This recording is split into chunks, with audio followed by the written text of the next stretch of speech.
Bonjour à tous et bonjour à toutes. Un sujet plus que vital sur les enjeux économiques liés à la santé et à l'alimentation. Récemment, l'Organisation mondiale de la santé a publié des chiffres alarmants. Une personne sur 8 dans le monde est désormais considérée comme obèse. Ces chiffres révèlent une tendance inquiétante qui a des répercussions majeures sur le plan économique. On a tous pensé à se préparer pour le Body Summer, manger bio comme on aime, dirait Adriana, et alléger. Perdre du poids peut-être, dépenser plus, sûrement. Selon les données de l'OMS, l'obésité touche désormais plus de 800 millions de personnes à travers le monde avec une répartition inégalée. Les régions les plus touchées sont les États-Unis où près de 40% de la population est obèse, my God, suivi par l'Europe et certains pays d'Asie. Cette épidémie mondiale de l'obésité ne cesse de croître, ce qui représente un défi majeur pour les systèmes de santé et de l'économie mondiale. Mais comment le monde des affaires profite-t-il de cette crise sanitaire croissante ? Les industries de l'alimentation et du bien-être ont bien vu dans l'obésité un marché lucratif. En effet, de nombreuses entreprises proposent des produits et des régimes alimentaires censés aider à perdre du poids, profitant ainsi de la vulnérabilité et de la détresse des personnes en surpoids.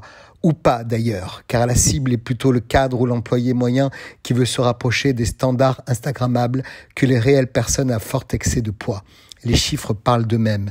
Des entreprises pharmaceutiques aux fabricants de substituts de repas, en passant par les gadgets de fitness ou machines qui vont vous faire perdre 2 kilos en 20 minutes. Et oui, ça existe. L'industrie de la perte du poids est florissante.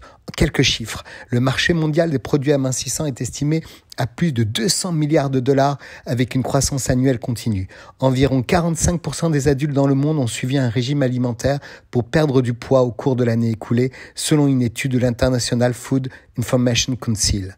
Aux États-Unis, le marché des produits amincissants est estimé à plus de 70 milliards de dollars, ce qui en fait le leader mondial en termes de dépenses dans ce secteur. En Europe, le marché des substituts de repas et des produits diététiques est en plein essor avec une croissance annuelle de plus de 6%. Waouh! Les grands acteurs sont Herbalife, Nutrition, un des big leaders, et oui, ça existe encore, Weight Watcher avec son réseau de vente en réunion. Certains détournent même des médicaments pour le diabète ou le contrôle de l'appétit pour vendre le produit miracle comme Orlistat ou Naltrexone Buprion, connu sous le nom de Contrave, quitte à en mourir, mince, à tout prix. Pourtant, malgré les promesses de ces produits, l'obésité continue de progresser, apprendre à mieux manger avant de nous expliquer qu'un fast-food de temps en temps, c'est bon en apport nutritionnel. Loin des préceptes de l'industrie alimentaire avec des gros lobbies qui expliquent que le cornflakes est sain pour nos enfants et tous les autres poncifs du moment. Manger plus intelligent avant de penser à jeûner 16 heures par jour peut-être, car l'amaigrissement, c'est surtout un sujet médical, ne l'oublions pas, même si on est abonné à elle et Marie-Claire qui nous expliquent tout, bien sûr. What else ? Très belle semaine à tous.